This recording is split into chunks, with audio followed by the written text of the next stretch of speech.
Avant l'élection d'Emmanuel Macron, vous aviez dit que c'était le candidat qui n'avait pas de programme. Après l'élection de Macron, vous avez dit qu'il n'avait pas de pouvoir, que le vrai pouvoir, c'était Angela Merkel. Et pourtant, c'est ça qui est extrêmement troublant. On a l'impression qu'il avance et qu'il avance vite. Comment vous expliquez ça ? Je pense que c'est une impression totale. C'est-à-dire que ce qu'il fait, c'est un peu le genre de politique de droite que faisaient les socialistes, tout en se racontant qu'ils étaient socialistes et qu'ils étaient de gauche et qu'ils faisaient les choses donc un peu lentement. Donc il fait un peu plus que les socialistes des politiques de droite. Et je pense que ça lui est permis parce que la réalité du macronisme, pour moi, il est dans l'électorat. Je ne m'intéresse pas beaucoup aux hommes politiques, je m'intéresse aux électorats. C'est une sorte, pour moi, c'est une sorte de coming out de droite d'un électorat socialiste qui voulait encore se raconter qu'il était de gauche. Et donc il y a une sorte de libération, une sorte de dérive à droite. Et donc on voit dans les sondages, ça marche pas mal, la fusion des électorats de droite et ex-socialistes qui se sont retrouvés en Macron s'opère bien.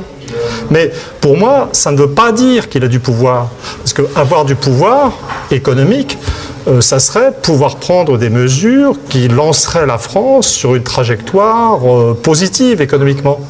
Et flexibiliser un peu plus le marché du travail en faisant socialiste plus ou droite moins, ou plutôt comme la droite, puisque les gens qui s'occupent d'économie sont les gens de la droite chez Macron, ça ne va pas produire d'effets positifs. C'est-à-dire que, on a eu, je crois, hier, les derniers résultats du commerce extérieur, qui sont à 60 milliards de déficit, encore plus catastrophiques que l'année d'avant, et pour la raison extrêmement simple, c'est qu'un président de la République française, dans le cadre du système euro, n'a pas de pouvoir économique. La théorie politique nous dit que le président de la République française est une sorte de monarque constitutionnel le plus puissant d'Occident. Il a plus de pouvoir que n'importe quel chef de l'exécutif en Occident, que le président américain, que le Premier ministre britannique ou qu'Angela Merkel. Par exemple. Et encore, il n'a pas encore utilisé l'article 16. Donc peut-être qu'un jour, on aura un coup d'État avec l'article 16 et que nous verrons la toute-puissance du macronisme. Moi, je ne sais pas. Je fais de la prospective politique de grande ampleur. On ne sait pas ce qui va se passer. Mais en termes économiques, il n'a pas de pouvoir, puisque l'État n'a pas le pouvoir de création monétaire. Donc la gestion est une gestion du déficit, strictement encadrée. Donc on peut agir à la marge sur le marché du travail, on peut faire augmenter les inégalités un peu plus vite, mais on n'obtiendra rien. Puisque le gros de la guerre économique est à l'intérieur de la zone euro, puisque la seule solution pour la France serait d'avoir une monnaie autonome et de faire baisser massivement le coût du travail par une dévaluation. Donc il n'obtiendra rien. Et donc c'est pas juste Macron, c'est en fait toute la politique française est devenue une sorte de faire semblant. Je vois bien que les journalistes font comme s'il y avait une vie politique en France, comme si la France était une nation, comme si la France était une démocratie. Mais il y a une sorte de refus de voir intellectuel, ou peut-être de déficit intellectuel, et peut-être un déficit intellectuel qui atteint Macron lui-même, c'est qu'ils ne veulent pas comprendre, ce que tous les Allemands savent, puisque les Allemands ont de grands théoriciens de la monnaie, comme Knapp, qu'un pays qui n'a plus sa monnaie ne peut pas être une nation ou une démocratie. Donc on fait semblant. Moi, honnêtement, j'ai de plus en plus de mal à m'intéresser à ce qui se passe, parce que on se raconte qu'on est une nation démocratique. On se raconte qu'on a une vie politique qui a un sens. Et les journalistes, ou la plupart des journalistes, et la plupart des hommes politiques ne veulent pas ou ne peuvent pas admettre devant les citoyens que nos élections... je donne tout le temps l'exemple des élections danoises de 1943. Vous savez qu'il y a eu des élections au Danemark en 1943. Donc la Wehrmacht était dans le pays. Mais les Danois ont eu le droit de vote. Et d'ailleurs, les sociodémocrates l'ont emporté avec 44% des voix. Mais on a voté, on a eu des gens... Évidemment, le gouvernement danois n'avait aucun pouvoir. Et les gens ne se rendent pas compte que sur un mode soft, apaisé, si on peut dire, les élections qu'on a en France actuellement sont des élections où les gens peuvent voter, mais voter, ça n'est pas la démocratie. La démocratie, c'est voter avec un gouvernement qui a la capacité d'agir et qui réagit aux injonctions des citoyens. Donc, en un certain sens, c'est dramatique. L'autre jour, je me suis moqué de Bernard Guetta, mon frère de lait européiste, totalement azimuté, l'autre jour à Strasbourg. J'ai rendu avec beaucoup de plaisir complètement fou en disant que si la démocratie, c'est avoir pas simplement des dirigeants élus, mais des dirigeants élus qui font ce que le peuple veut, et pas juste être sympa, eh ben, la Russie est un pays plus démocratique que l'Europe. Puisqu'en Europe, on a des tas de peuples qui votent. Vous avez dû rencontrer un grand succès avec cette réflexion. En principe, avec Bernard, ce qui est bien, c'est de... Comme on se connaît depuis tout petit, c'est d'avoir dit « Oh non, c'est pas possible, je suis sans voix ». C'est à Strasbourg, donc la salle était avec lui. Hein. Mais... Alors, une vie politique française paralysée peut-être, mais le sens véritable de l'élection de Macron, c'est peut-être tout simplement une classe supérieure française qui domine désormais ouvertement, qui assume cette domination. Et c'est peut-être ça à quoi on assiste. Mais qu'est-ce que vous appelez classe supérieure ? Économiquement. Non, il ne s'agit évidemment pas de parler d'élite au sens intellectuel. Moi, je pense que c'est plus complexe et je pense qu'il y a un vrai débat à avoir au sein des forces contestataires sur l'origine du mal. C'est vrai qu'on est dominé par des interprétations économistes de ce qui se passe. Et ce qu'on va voir dans les statistiques socio-économiques, c'est, dans le cas de la France, et plus récemment qu'on ne pense, une envolée des revenus des 1% supérieurs, une domination du capital sur la presse, etc. Mais pour l'historien, ça ne veut pas dire que c'est parce que c'est ça qui se passe que c'est ça qui explique. Et ce que j'ai essayé de montrer dans mon dernier bouquin, à la suite du sociologue anglais Malcolm Young, qui avait prévu le phénomène dès la fin des années 50, c'est que ce qui a emporté toutes les démocraties occidentales vers l'acceptation de l'inégalité, c'est la nouvelle stratification éducative qui est sortie du développement du supérieur. Si vous avez dans les jeunes générations 40% qui font des études supérieures, vous êtes dans un autre, et puis 40% au niveau d'un secondaire quelconque, et puis 20% calés à un niveau plus bas, c'est un modèle, un type idéal.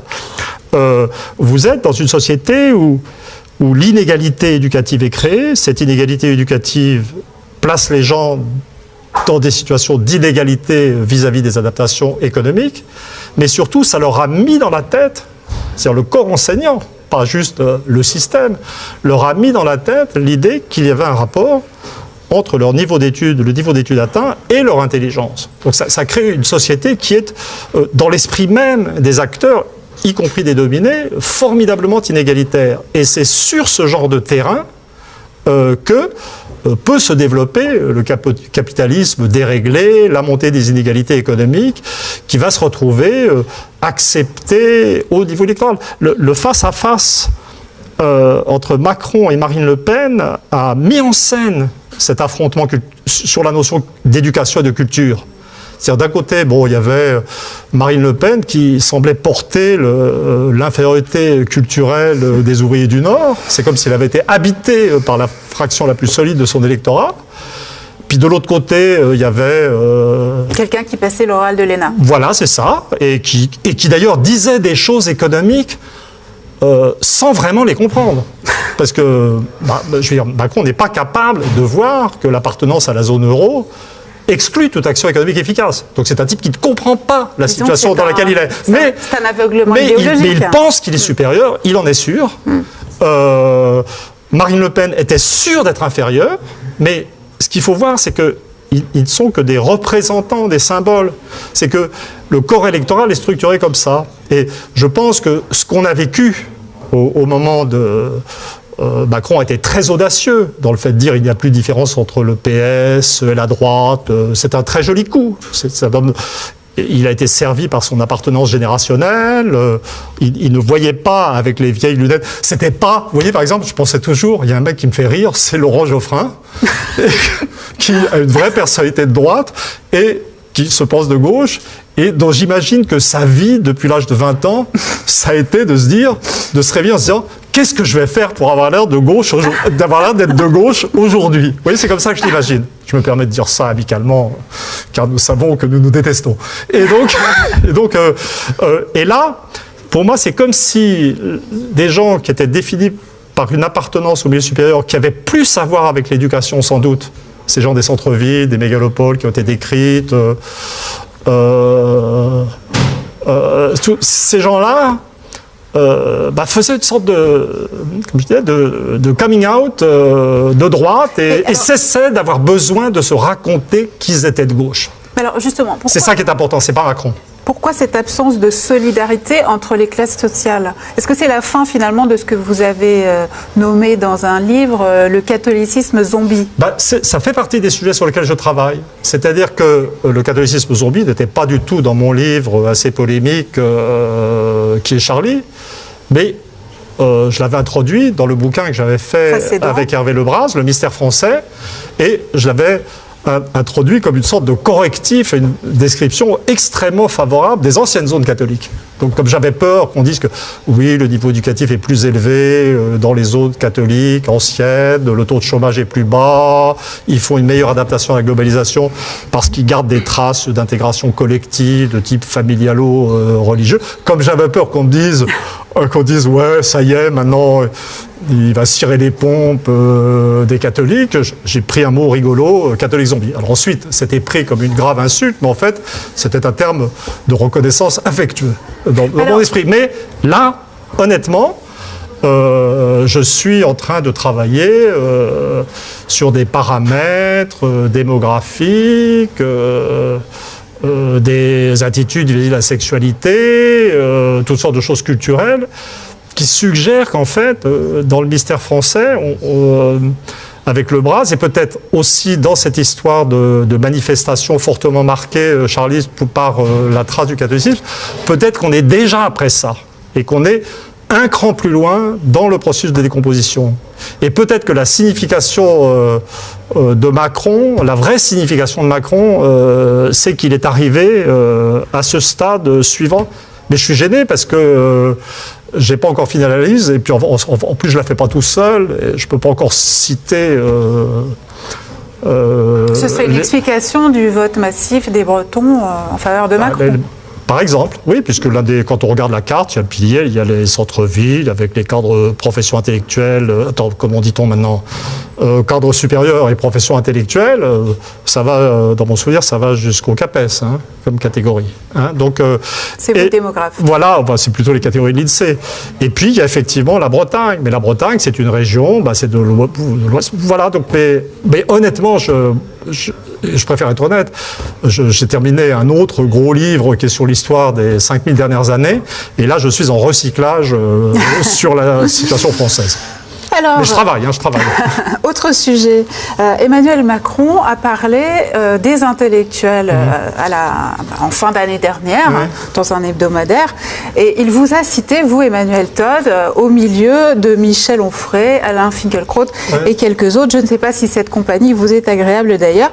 Et il a dit la chose suivante: ils ne m'intéressent pas tellement, ils sont dans les vieux schémas, ils regardent avec les yeux d'hier, le monde d'hier, ce sont des esprits tristes, englués dans l'invective permanente. Bon, pour ce qui est des esprits tristes, là, je pense que on ne peut pas lui accorder ça, vous concernant. Mais je suis totalement dépressif. Mon passage à la retraite m'a énormément atteint. Voilà. Qu'est-ce que vous inspire cette phrase? D'abord, ça m'a énormément surpris et fait rire, parce que d'habitude, c'est moi qui insulte les présidents, et je n'existe pas pour eux. Et là, il était déjà président ou pas? Oui. Il était déjà président. Et donc, voir un président faire une frappe préventive contre des gens qui qualifient d'intellectuels, ce qui est faux dans tous les cas, pour des raisons très diverses. Qui y avait dans le truc? Michel Onfray, Alain Finkielkraut. Oui, moi, on est dans la catégorie essayiste. Et moi-même, je ne suis pas à proprement parler un intellectuel, je suis un chercheur. Donc, il avait déjà ces catégories fausses au départ. Mais ça m'a beaucoup intéressé en tant que phénomène. C'est-à-dire qu'un président de la République défie finalement les gens de l'esprit, les gens de la pensée, les gens du livre.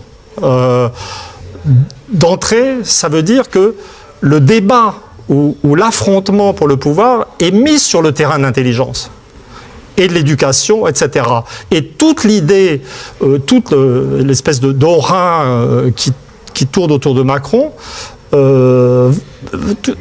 enveloppe cette notion d'intelligence. L'une des choses qui m'a beaucoup frappé, j'ai vu pas mal de journalistes à cause de mon livre, qui n'a aucun rapport avec le sujet, où Macron n'est pas mentionné, ou peut-être dans le post-script, j'en sais rien. Donc il est question de toute autre chose. Il y avait toujours des questions sur Macron, qui en plus m'avait juste insulté avec les autres, donc il fallait que je réponde des choses, et donc je redis. Et c'était, comment dire, ce qui était intéressant, c'est quand je parlais à ces journalistes, je leur disais, oh bah c'est marrant, puis je disais toujours à peu près le même truc, en laissant, je disais, c'est drôle de sa part, parce que moi je trouve qu'il n'est pas bien fut-fut comme mec. Et ça c'est rien, de toute façon, je veux dire, il a ses titres universitaires, j'ai les miens, en plus ils ne sont pas comparables, puisque moi mon titre le plus haut est anglais, donc on est hors catégorie, quoi, donc on débat. Mais ce qui était vraiment fascinant, c'était la réaction des journalistes. Parce que, bon, quand j'insultais Chirac, nos problèmes, quand j'insultais Sarkozy, nos problèmes, quand j'insultais Hollande, nos problèmes, à part Hollande, tous des gens plutôt intelligents, hein, quand même. Mais pour Macron, c'était comment vous n'y pensez pas? Comment pouvez, et ça ne sortait jamais. Une fois, j'ai réussi à le balancer dans une émission de France 2. Léa Salamé n'a pas réussi à m'arrêter. Donc, j'ai réussi à placer mon message sur Macron. Il n'est pas bien fut-fut. Mais j'ai des arguments. Par exemple, je suis persuadé qu'il ne comprend pas l'économie. Et que c'est lui l'homme du passé.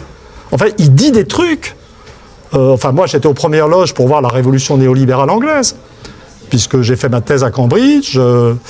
Que mon fils aîné est resté en Angleterre, que j'ai des petits-fils britanniques, donc je suis. Et en fait, ils parlent comme les Anglais des années 1980. Vous voyez? Et donc, c'est vraiment bizarre. Donc, il y a cette idée d'un truc qui est construit autour des notions d'intelligence et de jeunesse. Mais on est dans les choses des constructions idéologiques. Maintenant, je suis tout à fait prêt à admettre qu'à titre personnel, je suis gratteux, en fin de parcours, ça ne me pose aucun problème. Alors, pourquoi les Français... Mais comme vous faisiez remarquer plutôt sur un mode jovial. Ouais. Pourquoi les Français semblent aujourd'hui aussi apathiques? Ce président n'a pas été très bien élu. Il doit en grande partie son élection à la présence de l'extrême droite au second tour.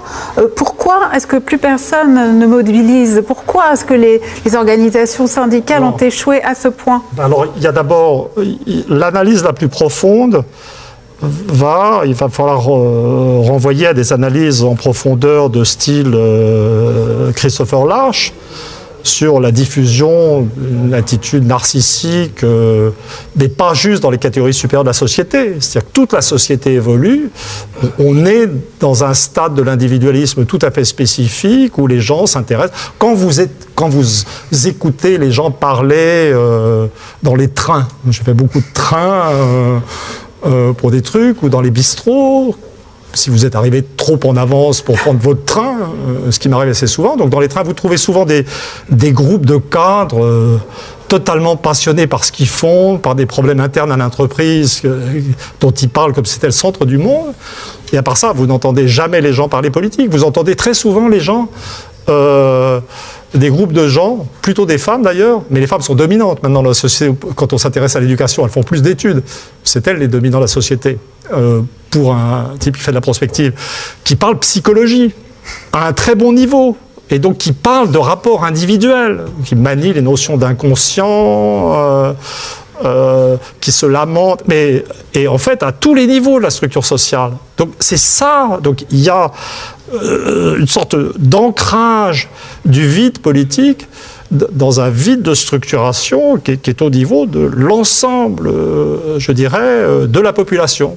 Et au-dessus de ça, vous avez la nouvelle stratification éducative qui fait que, quand même, je veux dire, c'est le problème fondamental du marxisme, c'est cette histoire, cette idée d'une histoire qui serait vraiment fabriquée par les masses opprimées et simplement par les masses opprimées. Hein. Le prolétaire qui va être tout parce qu'il n'est rien. Non, si on n'est rien, on reste rien. C'est ce que montrent actuellement les ouvriers du Nord. Où on commence à voter pour le Front National, où on cherche moins que rien, c'est-à-dire les Arabes. Mais en fait, non. L'histoire n'est pas non plus dominée par 0,1% de gros capitalistes. L'histoire, elle est dominée par les classes moyennes supérieures, ou la petite bourgeoisie, ou tout ce qu'on veut. Et c'est ce monde-là qui, en plus, est défini plus largement et de façon sans doute plus arrogante par des études, pas par un petit capital, mais par des études qui font que les gens sont plus intérieurs. C'est ce monde-là qui vient de s'émanciper par le vote Macron. Et qui est tous dans une sorte de... À mon avis, les gens qui étaient pas vraiment de gauche et qui voient et qui sont lâchés, qui ont échappé à cette espèce de contrainte psychologique, idéologique qui devenait insupportable, ils doivent se sentir bien. Mais en plus, c'est les vrais dominants culturels. Ça représente une masse centrale, c'est les centres-villes, c'est l'Île-de-France. Donc il y a tout un système de domination culturelle, évidemment transitoire, parce qu'on va déchanter, parce qu'ensuite on va être dans l'échec économique, la montée des déficits, la non-résolution du problème du chômage. Mais dans l'instant, il y a une sorte de souffle, mais c'est... et puis il y a d'autres facteurs, la population a encore vieilli depuis la dernière fois. Mais je vous dis, je me mets juste à l'analyse maintenant. C'est pour ça que je ne voudrais pas que ce que je dis là soit retenu contre moi. Je vous parle là, on est dans un cadre d'expression média, mais en fait je me comporte comme si j'étais dans un séminaire de recherche, en agitant des idées sans être trop sûr. Emmanuel Todd, dernière question. Nous sommes dans un média qui se lance sur un constat très noir, qui considère qu'il y a le pluralisme dans le paysage actuel n'existe plus. Un jour, vous avez déclaré que le journal Le Monde était un problème démocratique. La presse est un milieu que vous connaissez très bien. Vous êtes vous-même le fils d'un grand journaliste, passé par l'Express, l'Obs. Est-ce que vous attendez, qui s'appelait à l'époque le Nouvel Observateur, est-ce que vous attendez encore quelque chose des médias et qu'est-ce qu'ils pourraient faire, ces médias, pour se racheter à vos yeux? Je vois bien que la situation est très difficile, d'abord pour la presse écrite, qui est... il m'est arrivé de comparer la presse écrite, ou les problèmes des journalistes de la presse écrite, aux problèmes des ouvriers des usines de pneus qui espèrent terminer leur carrière avant la fermeture de la boîte, c'est-à-dire qu'ils vivent, donc ça crée un climat de docilité, en fait, appelons les choses. C'est-à-dire qu'il y a un niveau de risque dans la profession de journaliste qui n'existait pas du temps de mon père, puisque moi je suis un enfant de l'Observateur, en fait, à l'origine. Donc il y a ça qui existe. Sur Le Monde, bien qu'ils aient été plutôt sympas lors de la sortie de mon dernier livre, je ne vais pas me renier. Je trouve qu'un truc comme Décodex est un scandale. C'est-à-dire que le fait de s'ériger pour un journal, de s'ériger en juge d'autres moyens d'expression publique, est en soi-même une insulte à la notion de liberté d'expression et de pluralisme. Donc il y a quelque chose de vraiment dangereux, mais pour des raisons personnelles, le truc qui m'a le plus frappé, et donc je vois bien pour moi-même, je suis assez difficile à saisir en termes de ligne politique personnelle, donc j'ai vraiment mis beaucoup d'énergie à me mettre mal avec tout le monde, mais c'est clair que je ne suis pas dans le camp des puissances établies. Et je vois bien que c'est de plus en plus difficile pour moi de m'exprimer. C'était dramatisé par le bouquin qui est Charlie. Je vois tous les gens qui m'aidaient à m'exprimer expulsés des journaux. Vous voyez ? Donc, je vois très bien. Donc je m'en sors. Oui, je crois que je m'en sors. Et donc, voilà. Mais en fait, et donc je vois bien le problème général. Mais je pense quand même que peut-être on a échappé au pire, peut-être je vais surprendre, mais pas tellement ici, parce que maintenant le droit d'expression privée est accepté. Et moi, le truc qui m'a frappé, cet an dernier, c'est la fermeture du service public aux dissidents. C'est... Là, vous parlez des radios, je parle de France Culture et de France Inter. Je veux dire, il y a encore une émission à France Culture où je peux m'exprimer, une fois par an peut-être, Mais France Culture est devenue dans de larges segments une sorte d'officine néoconservatrice très très curieuse. Et puis là, j'ai fait, à l'occasion de la sortie de mon dernier livre, ce n'est pas du narcissisme. Hein. Vraiment, jamais j'ai été très bien reçu partout. J'étais même surpris, puisque Qui est Charlie avait fait de moi l'ennemi public numéro 1. La sortie du suivant s'est fait très bien, de façon très agréable. Donc mon idée que les Français étaient un peuple peu stable mentalement, pour mon bonheur, a été confirmée. Mais par contre, là, il m'est arrivé un truc qui m'est jamais arrivé dans les 10 ou 20 dernières années, c'est que j'ai eu trois émissions annulées à France Inter. C'est la radio d'État. Alors, une, c'est le hasard. 2, c'est encore le hasard. 3, ça n'est plus le hasard. Je ne sais pas d'où ça vient. Je ne sais pas si ça vient... Vous voyez? Et donc, le problème d'un pouvoir d'État qui s'appesantit... Donc, vous voyez, encore une fois, je ne pense pas en termes de capitalisme. Je vois les problèmes qui sont liés au capital dans la presse, etc. Mais des capitalistes, on trouve toujours un capitaliste cinglé qui tombera du bon côté. Un original, qui financera quelque chose de bien.